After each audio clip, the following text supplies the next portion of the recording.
বিশ্বৰ সৰ্ববৃহৎ গণতান্ত্ৰিক দেশৰ ইয়াৰ গণতন্ত্ৰ প্ৰক্ৰিয়াৰ ভাৰতীয় গণতন্ত্ৰ চতুৰ্থ স্তম্ভ সংবাদ মাধ্যমৰ যোগেদি আমি ওদালগুৰি নিবাসী তথা হিন্দীভাষী সম্প্ৰদায়ৰ পৰা এজন সচেতন নাগৰিক ও যুৱক হিচাপে মই আজি BTCৰ চিফ অফ BTCৰ মাননীয় হাগ্ৰামা মহিলাৰী দেৱক মই তেখেতৰ এইটো সংখ্যাগৰিষ্ঠতাৰে বৃহৎ বিজয়ৰ কাৰণে তেখেতক মই আমাৰ হিন্দীভাষী সমুদায়ৰ ফালৰ পৰা যথেষ্ট আন্তৰিক শুভেচ্ছা আৰু অভিনন্দন জ্ঞাপন কৰিছোঁ। লগতে এই সংবাদ মাধ্যমৰ যোগেদি আমি সম্প্ৰদায়টোৰ ফালৰ পৰা জনাব বিচাৰিছোঁ যে কাৰণ আজি যিহেতু ৰাজনৈতিক প্ৰেক্ষাপটত দেখিলে আমি বিশেষকৈ ক'ব গ'লে 2003 চনত যেতিয়া BTC চুক্তি হৈছিল 10 ফেব্ৰুৱাৰী তাৰিখে সেই BTC চুক্তিখন সকলো BTCত বসবাস কৰি থকা সকলো জাতি জনগোষ্ঠী ভাষা ভাষী লোকৰ কাৰণে এটা আশাৰ কিৰণ আছিল। কাৰণ এই চুক্তিটো এটা ঐতিহাসিক চুক্তি আছিল আৰু সেইটো গণতান্ত্ৰিক চুক্তি আছিল, যিটো চুক্তিক লৈ আমি ইমানে গৌৰৱান্বিত হৈছিলোঁ, আমি ইমানে আশা আৰু ইমানে সমৰ্থন সদিচ্ছা দেখুৱাই সেই চুক্তিটোক সন্মান জনাই আছোঁ। আৰু সেই চুক্তিৰ যোগেদি আজি BTC বাসীত শান্তি আছে, সমৃদ্ধি আছে, বিকাশ আছে আৰু ভৱিষ্যতৰ সপোন আছে যেন এই BTC ভাৰতবৰ্ষত এটা BTC অঞ্চলটো কেনেকুৱা আগুৱাই যায় আৰু এই BTCত বসবাস কৰি থকা সকলো জাতি জনগোষ্ঠী কেনেকৈ আগুৱাই যায় সম উন্নয়ন ভাতৃত্ববোধৰে, সেই হিচাপে আমি বহুত আশা কৰিছোঁ হিন্দীভাষী সম্প্ৰদায়টোৰ এজন সদস্য হিচাপে আৰু সমাজ হিচাপে। কাৰণ এবাৰ দেখিছোঁ যে এবাৰ BTC নিৰ্বাচনত যে ধৰণৰ বিজয় হৈ চৰকাৰ গঠন কৰিছে, সেই গঠন কৰাৰ যিখিনি সমৰ্থন থাকিব লাগে আমাৰ সমাজটোৰ ফালে যিমান পাৰিছোঁ আমাৰ সমাজটোৰ ফালৰ পৰা কৰ্মীসকলে সমৰ্থন কৰা সকলে সিমানে যিখিনি নিজৰ অৰিহণা যোগাব লাগিছিল সেইখিনি অৰিহণা যোগাই আহিছে। কিন্তু আমি দেখিছোঁ আৰু BTCৰ মুখ্য কাৰ্যকৰী সদস্য মাননীয় হাগ্ৰামা মহিলাৰী দেৱক আমি অনুৰোধ জনাইছোঁ সমাজটোৰ ফালৰ পৰা যাতে ৰাজনৈতিক প্ৰেক্ষাপটত বুলি ক'ব গ'লে যিটো BTCৰ এইবাৰ চৰকাৰ গঠন কৰা হ'ল, ইফালৰ পৰা প্ৰত্যেকটো জাতিৰ পৰা এজন নমিনেটেড MCLA দিয়াৰ কথা আছিলে, কিন্তু MCLA যিটো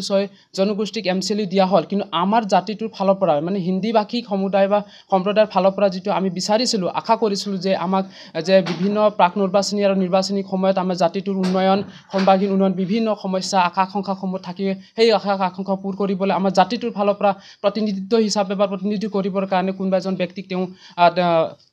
পৰিষদৰ ফালৰ পৰা নমিনেট কৰা হ'ব বুলি আমি শুনিছিলোঁ আৰু আশা কৰিছিলোঁ, এতিয়াও আশা কৰিছোঁ, কিন্তু তেনেকুৱা দেখা নগ'ল। আমাৰ কি কাৰণত আমাৰ জাতিটোক আজি মানে বঞ্চিত কৰা হৈছে সেইকাৰণে আমি আজি বহুত মানে দুখ পাইছোঁ আৰু আহত হৈছোঁ। কাৰণ আমি শংকিত হৈছোঁ কি আমাৰ ভৱিষ্যত যিখিনি ইয়াত মানে ৰাজনৈতিকভাৱে হওক বা বিভিন্ন প্ৰেক্ষাপটতে হওক বুলি যিসকলে আমি যি ধৰণৰ সমস্যাসমূহ সমাধানৰ ক্ষেত্ৰত আমি সহায় সহযোগ পাব লাগে বা আমাৰ জনপ্ৰতিনিধি হিচাপে বা প্ৰতিনিধি হিচাপে সমাজত থাকিব লাগে সেইটো আমি দেখিছোঁ গতিকে আমাৰ বিভিন্ন সমস্যাসমূহৰ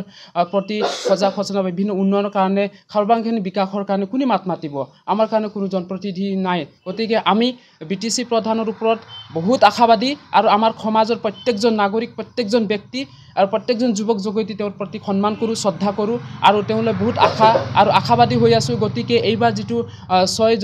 ছয়জন যিটো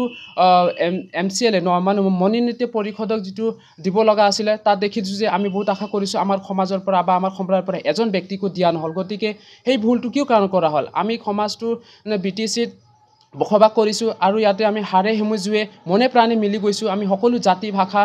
সম্প্ৰদায়টোৰ লগতে মিলি আছোঁ আৰু আমাৰ তেনেকুৱাই ভাতৃত্ববোধ আগলৈ থাকিব। আমি পালেও নাপালেও তৎসত্ত্বেও যিটো আমি পাব লাগিছিল আৰু তেওঁলোকে যিটো আমাৰ সমাজটোক বা সম্প্ৰদায়টোক বিভিন্ন সময়ত তেওঁলোকে নিৰ্বাচনৰ সময়ত তেওঁলোকে যেনেধৰণৰ আমাক প্ৰতিশ্ৰুতি দি আহিছিলে সেই প্ৰতিশ্ৰুতিটো আজি পূৰণ হোৱা নাই। গতিকে এতিয়া যদি তেওঁলোকে দি অহা প্ৰতিশ্ৰুতি পূৰণ হোৱা নাই তেতিয়া ভৱিষ্যত যিখিনি সমস্যা বা যিখিনি আমি আকাংক্ষা কৰিছোঁ বা আমি সমাজটোৰ কাৰণে সেই আমাৰ যিখিনি প্ৰাপ্য বা সেইখিনি যিখিনি আমি আশা কৰিছোঁ সমাজটো সেইটো কোনে পূৰণ কৰিম, কি হ'ব, সেইকাৰণে আমি শংকিত হৈছোঁ আৰু গতিকে আমি আশা কৰোঁ আৰু বহুত মানে অনুৰোধ জনাইছোঁ যাতে আমি BTC প্ৰধান হাগ্ৰামা মহিলাৰী মহোদয়ে যাতে কৃপা কৰি বা তেওঁলোকে পুনৰ বিবেচনা কৰি আমাৰ যিটো সমাজটো হিন্দীভাষী সমাজটোৰ কোনোবা এজন ব্যক্তিক আমাৰ সমাজত যোগ্য ব্যক্তি আছে নথকা নহয়, কাৰণ আজি ৰাজনৈতিক সামাজিক বিভিন্ন ক্ষেত্ৰত আমাৰ যোগ্য ব্যক্তি থাকিও আজি সেই পদটোৰ কাৰণে সৌভাগ্যৱান নহ'ল, বঞ্চিত কৰি দিয়া হ'ল। গতিকে এবাৰ BTC প্ৰধান মহোদয়ে যাতে সেই কথাটো বিবেচনা কৰি আমাৰ সমাজটোৰ কোনোবা এজন ব্যক্তিক যাতে আমাৰ জাতিটোক হিন্দীভাষী সমাজটোক নেতৃত্ব দিবৰ কাৰণে যাতে তেওঁ নিযুক্তি দিয়ে মনোনীত প্ৰাৰ্থী MCLA প্ৰাৰ্থী হিচাপে আকৌ কিয় কাৰণ আমি বিগত দেখিছোঁ 10 বছৰ ধৰি আমি এই BTCত কোনো ধৰণৰ আমাৰ ফালৰ পৰা কোনো প্ৰতিনিধি হিচাপে আমি পাবলৈ সক্ষম হোৱা নাই গতিকে যাতে এইবাৰ হাগ্ৰামা মহিলাৰী ছাৰে যাতে আমাক নিৰাশা নকৰে আমি যিখিনি বিচাৰিছোঁ সেই বিচাৰটো আমাৰ যিখিনি আমাৰ দাবী সেই দাবী তেওঁ যাতে পূৰণ কৰি আমাৰ সমাজটোলৈ ৰক্ষা কৰে সুৰক্ষা দিয়ে আমি সেইটো আশা কৰিছোঁ আৰু ভৱিষ্যতলৈ কৰি যাম গতিকে ক'ব লগা আছে আজি সংবাদ মাধ্যমৰ যোগেদি আমি যিটো হিন্দীভাষী ওদালগুৰি এজন সচেতন নাগৰিক হিচাপে যুৱ হিচাপে সমাজটোৰ সংবাদ মাধ্যমৰ যোগেদি আপোনালৈ আমি এতিয়া অনুৰোধ জনাইছোঁ যাতে আমাৰ এই অনুৰোধ আপোনাৰ প্ৰতি আছে আৰু এই অনুৰোধটো আপোনালোকৰ ফালৰ পৰা আমি সমাধান বিচাৰিছোঁ ধন্যবাদ জনাইছোঁ